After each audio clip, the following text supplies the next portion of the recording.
Creation and science. Let's make a few more comments on creation and scientific evidence here. Not only is the Bible clear about the passage of time and about chronology, God is also clear and accurate in his statements about science.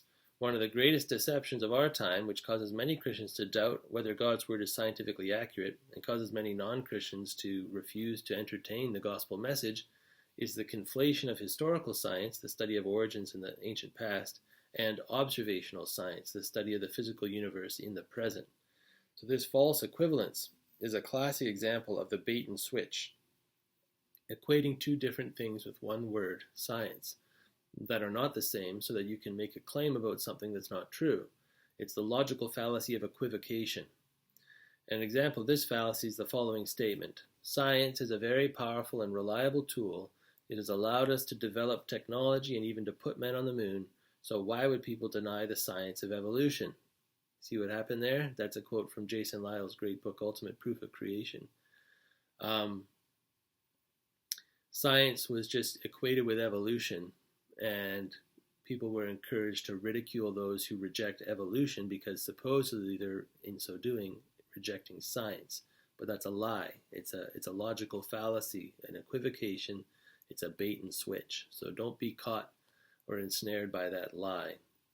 The one word science is being used for two different things: historical science and observational science, which aren't the same thing. Biblical creation and the myth of evolution are examples of historical science, although one is accurate and one is a lie.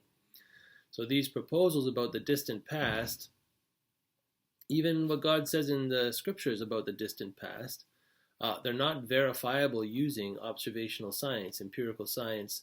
At least I should put it this way: they're not 100% verifiable. The scientific method is a tool that is only 100% reliable in the present.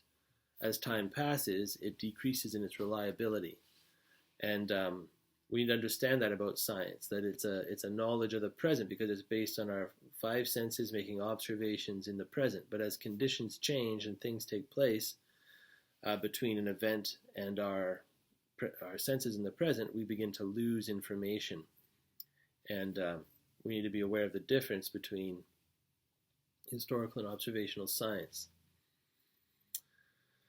The only solution to that is to have an eyewitness account that's 100% reliable. And so interestingly, of course, only the Bible is an eyewitness account that is 100% reliable for origins.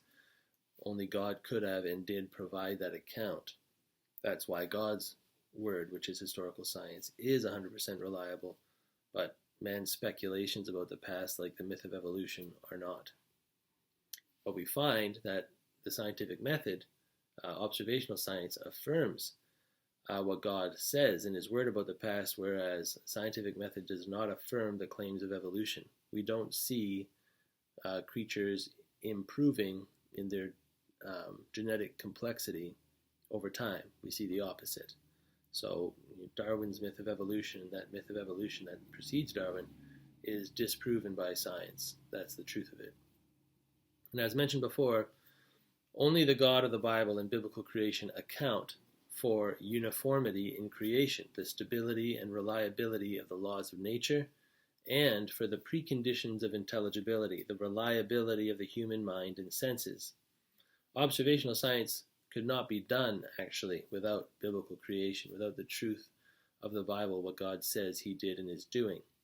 The myth of evolution cannot explain why there are constant laws of nature, nor can evolution explain why we can trust our minds and senses to correctly interpret stimuli from our environment. Only the Bible can explain why science is possible in the first place, and a lot of people miss that. It's a profound reality. The myth of evolution defeats itself. It's irrational to claim that things that came about by an accident could be trusted to accurately understand what's going on. We need, if we are designed and have purpose, which is clearly true, there has to be a designer who gave us purpose. So you have to recognize the most basic law, which is cause and effect. And the cause of us and everything we see has to be greater than us and everything we see. And the only cause that fits all of the criteria is the being who reveals himself in the Christian Bible. There's no other religion, philosophy, or worldview proposes an adequate cause. Only the Bible. So an accurate understanding of an engagement in both historical and observational science depends upon biblical creation and the God of the Bible.